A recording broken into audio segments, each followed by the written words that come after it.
Hello, welcome to Virgo Philippines. So, ito yung reading natin for Virgo, Sun, Moon, Rising, Venus, and Jupiter Virgos. Take only what resonates kasi hindi ito magre-resonate sa lahat.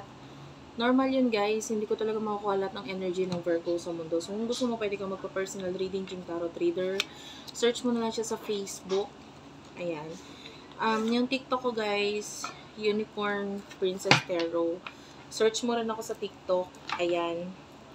Meron ako mga sinishare na videos doon na maaaring maging interest o makuha ko rin yung interest mo doon kasi nagsishare ako ng mga kaalaman regarding sa mga pampaswerte, pangontra, etc.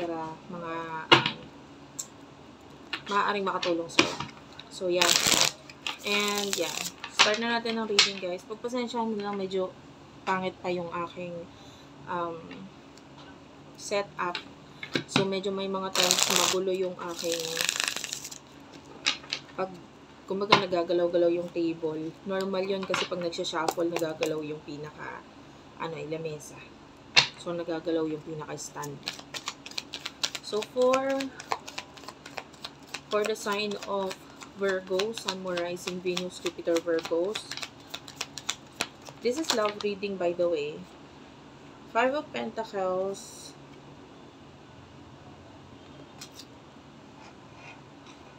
Ito yung main energy mo. I feel like you're having problems.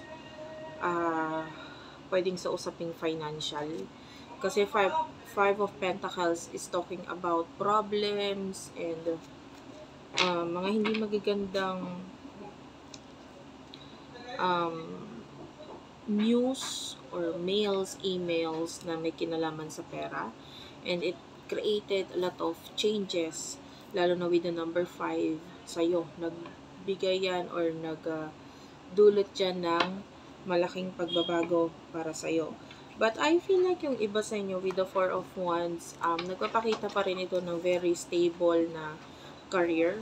So, although ikaw ay nagkakaroon ng problems and hindi nagiging maganda yung iyong mga changes na ito para sa'yo, you do have the Chariot.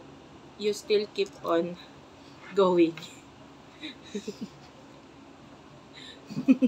Yung totoo. Sorry about that. Hindi ko mapigil lang dito mawa kasi yung tao ko po ay dumaan. And nawala yung concentration ko. Sorry about that. Okay. Well, sa mga hindi nakakalam, nandito po ako ngayon sa place ng aking business. Ayan. Kung gusto mong i-check sa Jelly's Restaurant po, dito sa Naga Road, Las Piñas, pwede mong puntahan. Ayan. Anyway, nakikita natin yung tuloy-tuloy na, I mean, etong energy mo is you are the devil. The devil in a good way. Kasi parang wala kang choice, kundi parang ikaw yung nasusunod. Sa ngayon, wherein mas mabuti pa yung ikaw yung nasusunod. Parang yung nakita ko yung energy mo na okay lang na ikaw yung nasusunod. Maaring ikaw yung tipo ng taong pagtrabaho tayo. Ganon. And you are a loving person, don't get me wrong, with the King of Cups. Pero sa ngayon, medyo may mga instances, I feel like may malaki ang kinalaman nitong ending na ito. Whatever ended in your life, medyo naging malaki yung naging naidulot nito kung bakit ka naging ganyan. I feel like yung iba sa inyo nagkaroon ng transformation. Anyway, pagdating sa iyong career, nandito yung pagpupursigi mo, pag-aagad-agad mo, pagmamadali mo, kasi nga maaaring may mga problema ka ngayon and gusto mong masolusyonan, malutas ito. Okay? So, punta tayo dun sa love reading. Sino itong person na kakonect mo? Pagdating sa love, for the sign of Virgo, Sun, Moon, Rising, Venus, Jupiter, Virgos. Sino itong person na kakonect mo pagdating sa love, turquoise, angel guides. Matagal ko nang hindi nagamit itong card na ito, no guys? Itong Influence of the Angels Tarot. And wala lang, na-share ko lang kasi parang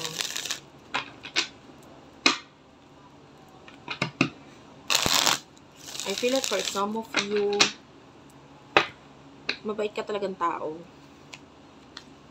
Naging masama yung past mo, but for me, it is now showing na parang, nung past yon iba na ngayon. Parang ganun. So, pwedeng yung iba sa inyo, hindi maganda yung mga nakaraan mo, hindi maganda yung,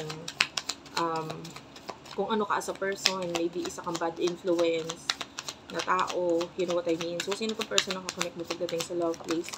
Spirit guides, angel guides, person na kakonect you, Lord. Someone is waiting here. The Hanged Man is a very, you know, very stagnant energy mula dito sa person nito. Someone is waiting for you. So, may naghihintay para sa'yo. Sino itong person nito? We do have your 10 of Wands. Maybe, nagkaroon na ng ending sa inyo or naghihintay siya na magkaroon ng ending, whatever this kind of ending is. Pero, nakikita natin na parang yung person nito is guided towards you eh. Naghihintay siya. This person is watching you. The Queen of Pentacles is here. Maybe a very stable person. Someone na may pera. Someone na, sabihin na natin, oh, Knight of Wands. This person is no longer holding back. So, naghihintay siya pero hindi na niya pinipigilan yung sarili niya. That is the energy. So, katulad ng person na ito, like, as you can see, this angel is like hanged. Nakahang lang siya, diba? Pero yung energy na itong taong to, parang naghihintay siya, pero, maybe may mga action, especially the 10 of Wands is here. So, may mga action mula dito sa taong to. And the Knight of Wands is about an action card. So, naghihintay siya, pero may mga action siyang ginagawa. Some of you, pwedeng ito person nito is, naghihintay siya or hindi siya makaalis sa situation niya wherein pwedeng kasi may pagkakalayo. So, pwedeng ganun. Kung may distance sa inyong dalawa, hindi siya makaalis doon sa place kung nasaan siya ngayon. Pero hindi naman ibig sabihin nun, mapipigilan na niya yung sarili niyang i-communicate ka. So, pwede ngayon may communication for some of you kasi nakakapagsalita. So, may communication for some of you. And itong person na ito is like, marami siyang mga responsibility ngayon, marami siyang kailangan tapusin, ayusin. So, maaaring kaya hindi siya makaalis dun sa situation wherein, pwedeng sa lugar, sa place, maybe sa career. Yeah. No? So, pwedeng magkalayo ang career ninyo nitong person na ito. So, ano yung emotions mo towards this person? Anong emotion mo para sa kanya?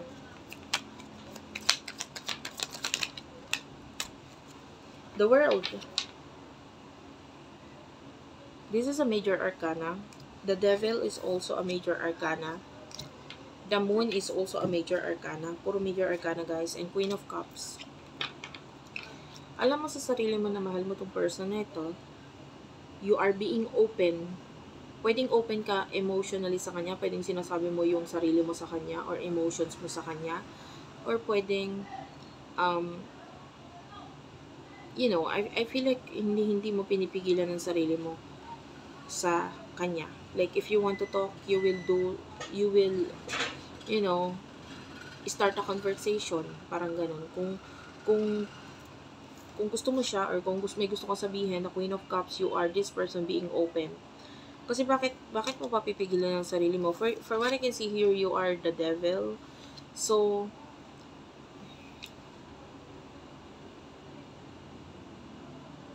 could be dealing with a Capricorn, Pisces, or a water sign.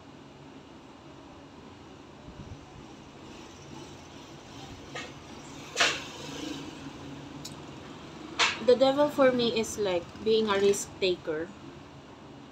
And you are a person na wala ka nang pakialam kung anong iisipin niya, anong iisipin ng ibang tao, parang ganun. Kung anong mararamdaman nila, anong mararamdaman nitong taong to, etc. Basta pag gusto mong ilabas or gusto mong sabihin tong bagay nito, sasabihin mo.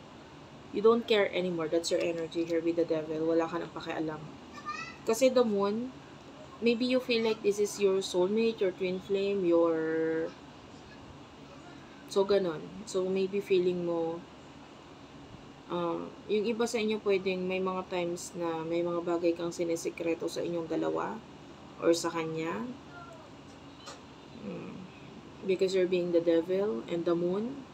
So, I feel like yung iba naman sa inyo, pwedeng yung emotions mo hindi ganun ka-open. Pero, pag gusto mong kausapin yung tao, pwedeng ganun. Ginagawa mo yun, kinakausap mo siya. And because the World, kasi the World is a very open card for me. No? So, ano yung emotions nitong taong ito for you? Anong emotion niya para sa'yo? Please tell me. Spirit guides, angel guides, anong emotion niya? Naiisip niya tungkol sa'yo? Oh. Why? Ten of Cups, mahal ka nitong taong to, but, oh guys, there's this Three of Swords. So, nasasaktan siya. Mahal ka niya, pero nasasaktan siya.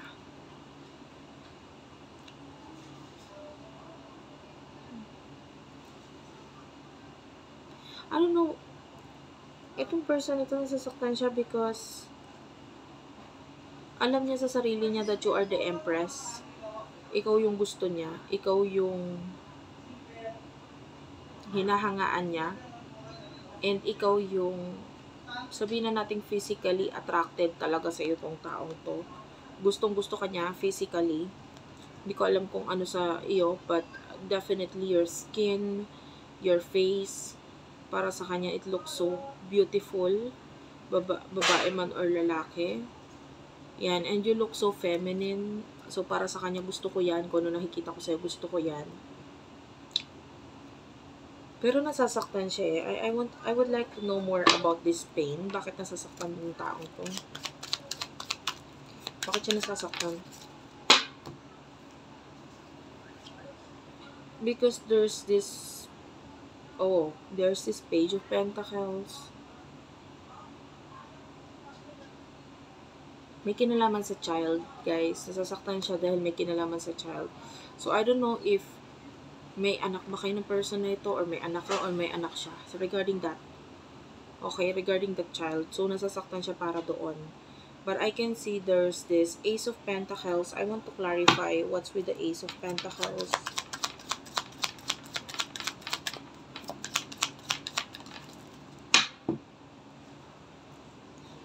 Two of Pentacles, Taurus, Virgo, Capricorn. So, itong person na ito,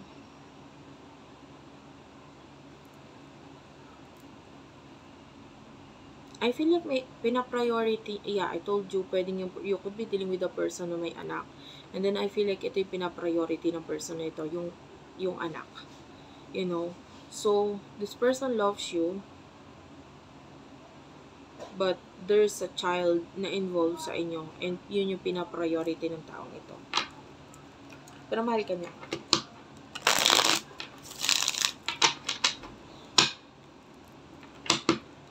So, ano yung gagawin niyang actions in the near future for you, Virgo? In the near future for Virgo, anong gagawin ng action itong taong to? Hindi ko alam guys kung masyadong maingay yung background ko, pagpasensyahan mo na lang. Terminal po ng tricycle yung katabi ko. So, ano yung action in the near future ng taong ito? The action will be the Four of Cups. The High Priestess. Wait lang. Nine of Cups. Eight of Cups is here. And the Four of Swords.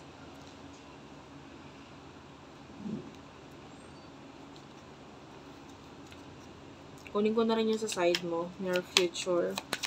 For the sign of Virgo. Ten of Swords is here. The Hierophant.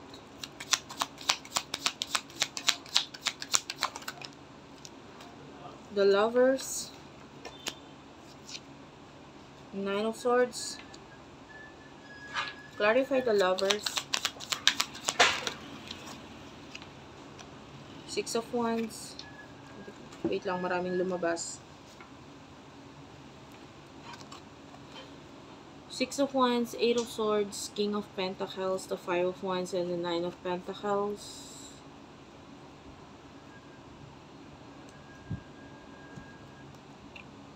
Well, I feel like yung action nitong person nito is the Four of Swords. The Four of Swords is yung card ng not taking any actions. Walang ginagawang action at all. The Eight of Cups, I can see a future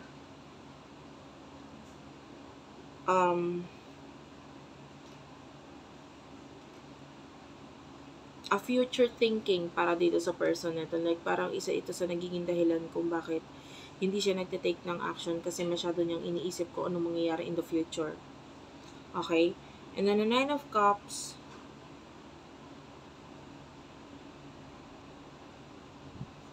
I feel like may pagyayabang or itong person na ito pwedeng ipakita niya or maiparamdam niya sa iyo yung mga bagay na meron siya. Na parang ako meron ako nito, meron ako niyan. Parang ito yung mga bagay na kaya kong i-offer para sa iyo, like that. You're dealing with a soulmate, with a high priestess, pero with the Four of Cups, I feel like ini-ignore niya in the future kung ano yung emotions niya para sa'yo. So, mahal ka niya, kaya lang, priorities muna. You know what I mean?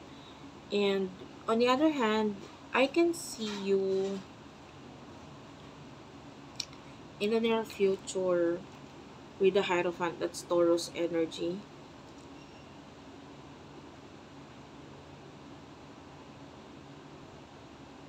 Medyo hindi maganda tong energy nito kung ikaw ay nasa isang relasyon kasi I can see possible problem, Nine of Swords here. I can see possible problem pagdating sa relasyon. Lalo na with the Hierophant. This is like a lesson card. So, may mga ituturong lesson ito sa'yo. The Ten of Swords, so nakakita tayo ng possible ending dahil dito sa relationship na ito na hindi nag-work out. So, I can see possible separation. So, kung nasa isang relasyon ka, pwedeng mag-end yung relationship mo dito sa taong to na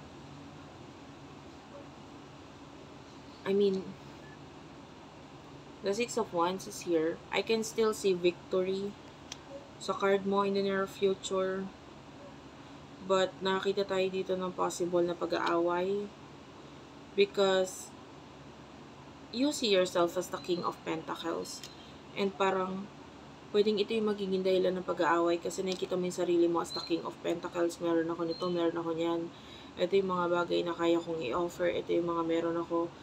Tapos hindi mo nakikita yung value or hindi niya nakikita yung value mo. So, if you're in a relationship, high chance of separation kasi hindi nakikita ng person mo yung halaga mo. Or, medyo nagkakaroon ng maraming difference or malaking pagkakaiba sa inyo nitong taong ito. If you're single, I feel like medyo mahihirapan kang magkaroon ng relationship because yung mindset mo is marami kang kayang i-offer. And parang hindi ka para makipag-settle sa mas mababa para sa'yo. So, yun yung nakikita natin. And, yeah, I can see communication from this past person with the Strength card. There's this Leo energy. Ito yung pagiging malakas ng connection or communication in the near future. But, with the Queen of Swords, yun nga, meron tayong nakikitang mga bagay na ika-cut off. Pwedeng may kinalaman ito sa mga plano. Yeah, I can see possible ending in the near future for you. So, thank you for watching, guys. I love you all and bye-bye.